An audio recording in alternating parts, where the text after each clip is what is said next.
We live in a world obsessed with the appearance of success.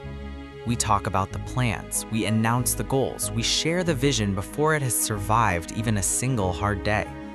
And slowly, something dangerous happens.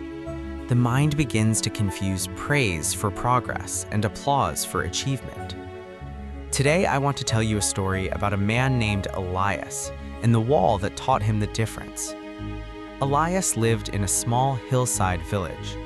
He was intelligent, articulate, and full of ideas. For years, he spoke about the house he would one day build on the hill above the town. Not a simple house, a solid one. He described the stone foundation, the cedar beams cut from the forest nearby, the windows positioned to catch the morning sun.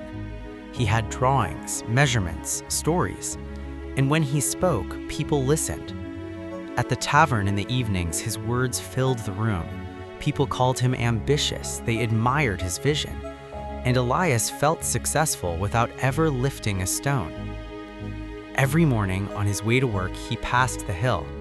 At its base sat piles of rough rock, heavy, sharp, unforgiving. He always told himself, tomorrow.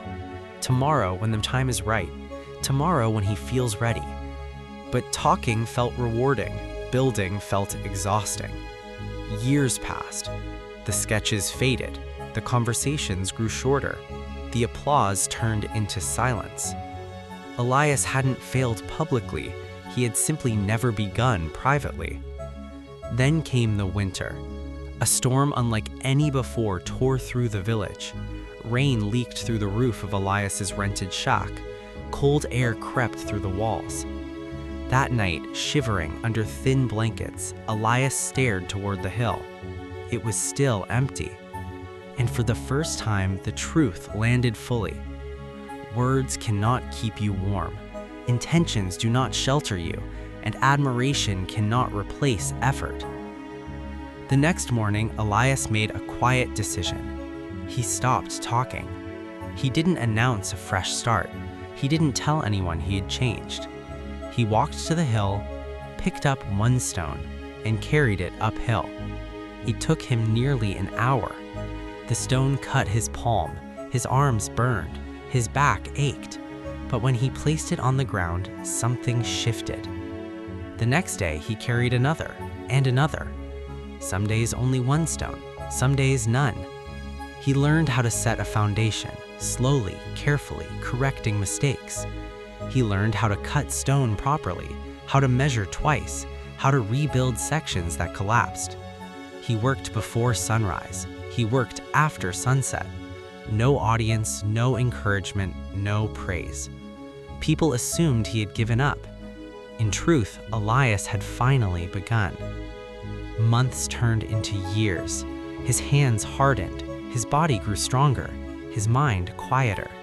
He stopped needing validation because progress was visible in the ground beneath his feet. And one evening, as the sun set behind the hill, a light appeared. A house stood where words once lived. Solid, finished, earned. Elias didn't invite anyone to celebrate. He didn't explain himself. He sat inside by a fire he had built, in a home shaped by discipline, patience, and silence. Here is the lesson Elias learned too late, and you don't have to. The world does not reward potential, it rewards persistence. Real work is lonely, it is unglamorous, it does not announce itself. If you've been talking more than building, if you've been chasing validation instead of results, close your mouth, open your hands. Stop showing, start doing.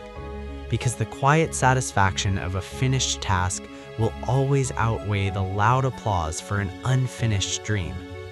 If this story resonated with you, subscribe to The Inner Voice. We believe in silent effort, earned confidence, and the strength that grows when no one is watching. Now, go do the work.